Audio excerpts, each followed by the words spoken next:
folks, I'm Dave Isaacs, and today we're going to take a look at one of my favorite songs, the Beatles' While My Guitar Gently Weeps, written by George Harrison.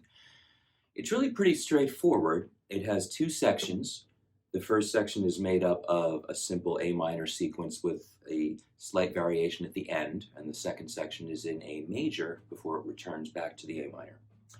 This is looking at the chord structure and the basic strum, and a little bit at the backup electric guitar parts. I'm not going to address the solo in this lesson. I do have a solo guitar arrangement of the song, which is also linked below.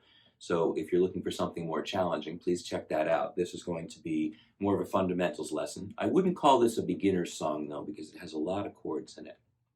So let's take a look at this. We're in the key of A minor. We're going to start off with an A minor chord. And we're just going to use the regular fingering we ordinarily would, and the rhythm is basically just straight eighth notes. 1, 2, 3, and 4, and 1, 2, 3, and 4, and. But we're going to emphasize 1, 2 a little bit more and de-emphasize 3.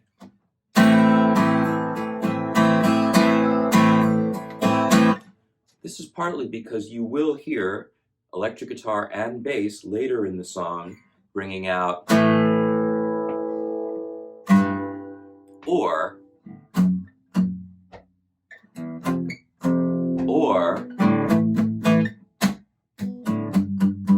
so we want to catch that emphasis on the second beat. Now, first chord, A minor. Now extending the pinky to the 3rd fret of the 6th string. Now, take a look at the shape of my finger here. My pinky is fairly extended. It is not really curled the way it would be if I were playing, say, the 1st or 2nd string.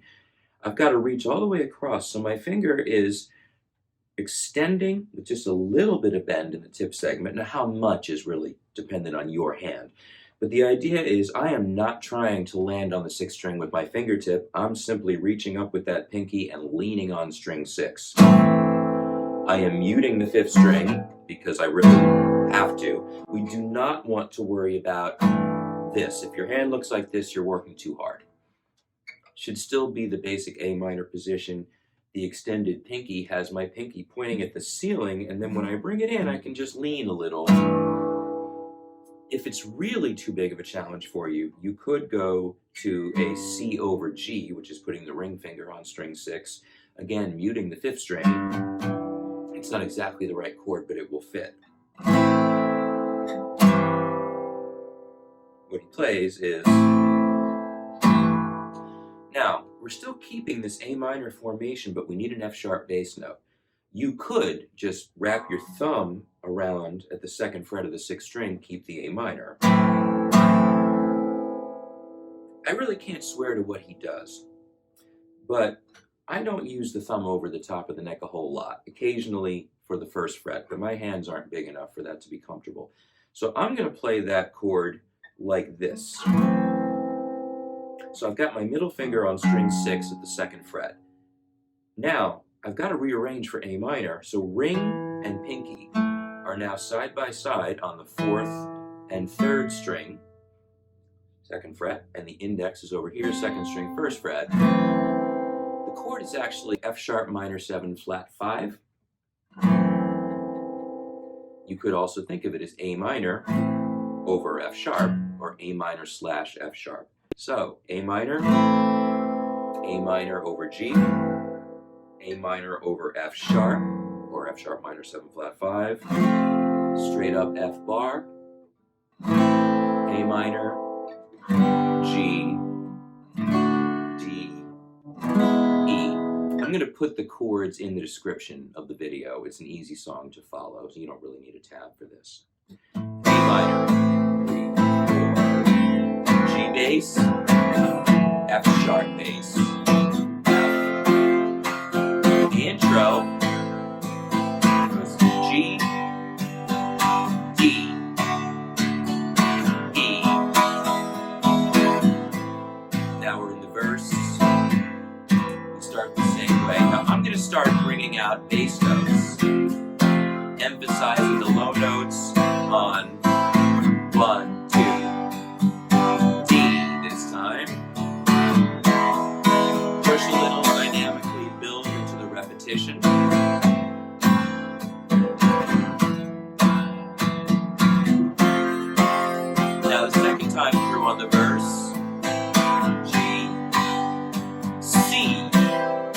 building eighth notes, 2, 3, and we're going to go to A major, C sharp minor, F sharp minor, C sharp minor,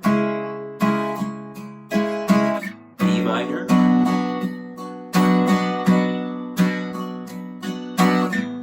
Now hold that E for now. But we can build 3, 4 by swinging a little more. A, C sharp minor, F sharp minor, C sharp minor,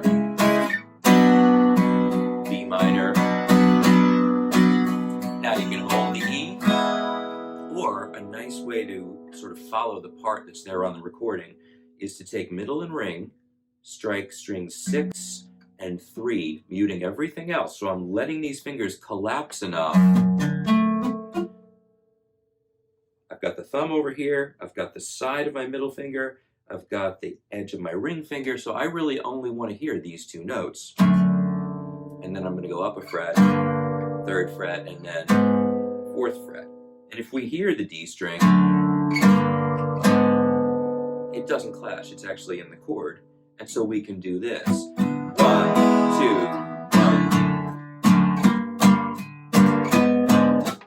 Down, up, down, up, swing, up, move, swing. So we can do that in the middle of the bridge, or the end of the bridge. The end of the bridge, we go back to A minor. And back to the verse cycle.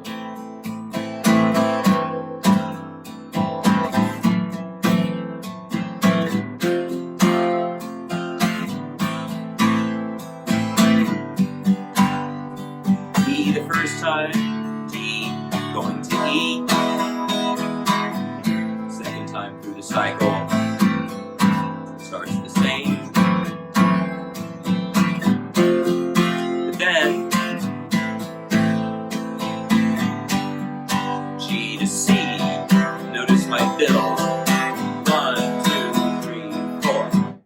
Now, the electric guitars, aside from Clapton's solos, great fills and possibly my favorite guitar solo ever, one of them, we're not going to cover that in this lesson. Get to that another day.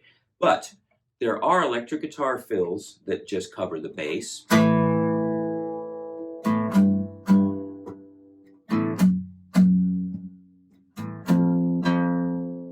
Or, later in the song,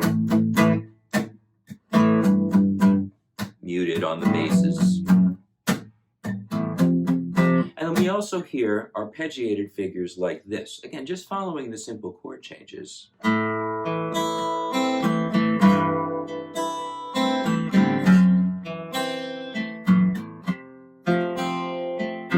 Now, I'm not going to swear to the exact notes, but listen to the recording and you really should be able to hear it. If you're playing the left hand, the fretted hand chords right, then bringing this out is not a big deal. You can even combine that with strumming. If I just focus my strumming a little bit more, so I aim for the trebles on that upstroke, and then for the second string on this upstroke, and we get this back and forth.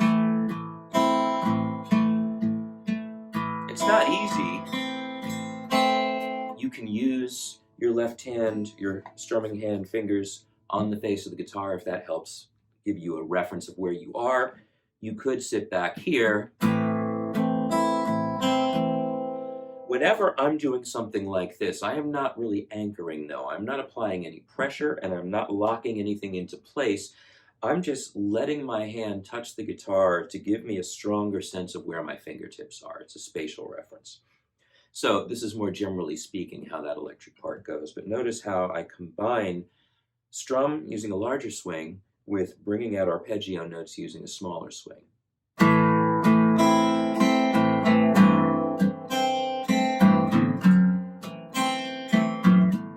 And separating into bass and treble.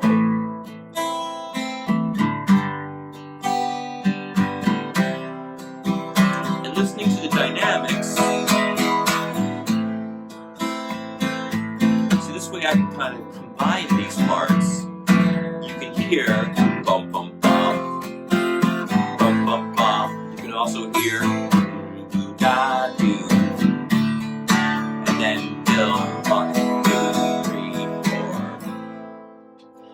So it's ultimately a pretty straightforward song. Look down in the description for the chord changes. Again, it's not that hard, and the strum is just this consistent 1, 2, 3, 4. The subtlety is in the accents. 1, 2, 3, 4. 1, 2, 3, 4. If you've never done this, it's worth practicing on muted strings and just experimenting with a steady eighth note strum. 1, 2, 3, 4. And then bring out different things. 1, 2, 3, 4. 1, 2. And I'm just getting more sound by flicking my wrist, not by pushing with my arm. So you don't see any of that happening. It's just throw the hand out. And when I play with dynamics in this, when I can vary how loud and soft those hits are, we get a lot more movement, a lot more activity, a lot more interest. This is without dynamics. This is with.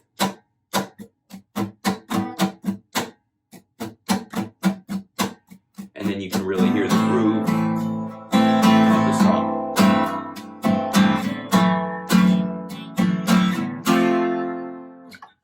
So anyhow, pull the chord changes down below. Nothing here is really too crazy.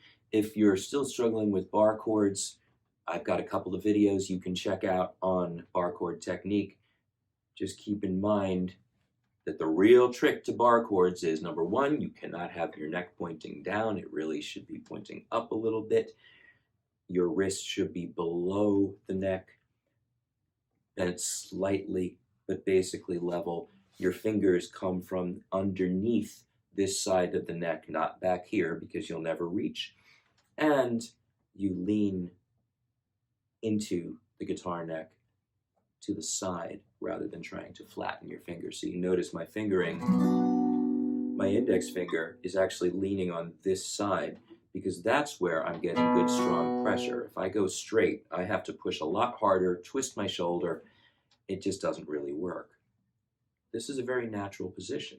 So just be careful that you're not squeezing. And if you've learned to do this, the way you're going to break that habit is by practicing these bar chords, by planting the other fingers and just exploring this, getting comfortable with what this feels like. Then you swing that wrist forward and bring in the bar. As I said, I have other lessons on that specifically, and there will be more to come. I've actually got a whole series of exercises I'm going to do some videos on for bar chords. In any case, enjoy the song. Again, it's one of my favorites. Hope you have fun with it.